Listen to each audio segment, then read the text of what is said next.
In this problem, we want to estimate the definite integral using this table of values.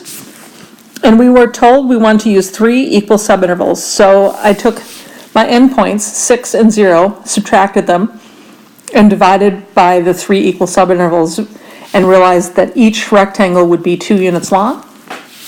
And so if I'm using left rectangles, I'm going to start at 0, then go to 2, then go to 4, but I'm not going to use the last endpoint, which is 6. For my right rectangles, I'm not going to use the first endpoint, but then I'm going to use 2, 4, 6. And then for midpoints, well, the midpoint of each of those intervals is going to be 1, 3, and 5. So what I want to do is multiply the width of the rectangle by all the heights. So the width of each rectangle is 2, and then the height of each rectangle you can see from the chart. So when I put 0 in the chart, I get -6, 2 I get 8, 4 I get 30. When I'm plugging in 2, 4, 6, I get 8, 30, and 80. And then when I'm plugging in 1, 3, 5, I get 0, 18, and 50. And when I calculate that out, I'm getting 64, 236, and 136. Now let's go to the next slide to see whether we're an underestimate or an overestimate, given that we have an increasing function.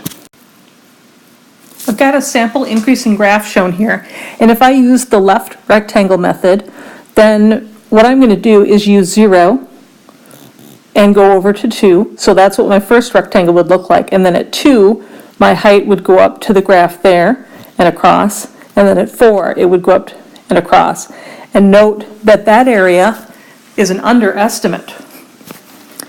If I now do right rectangles, then I'm going to start at 2 instead of at 0. And so my height is going to go this way, and this way, and this way. So I am over approximating.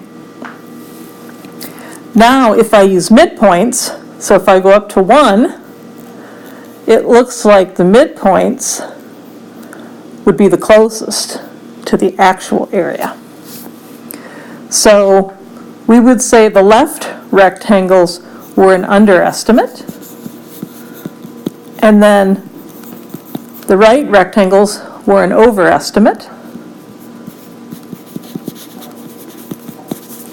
and the midpoint version was the closest to actual.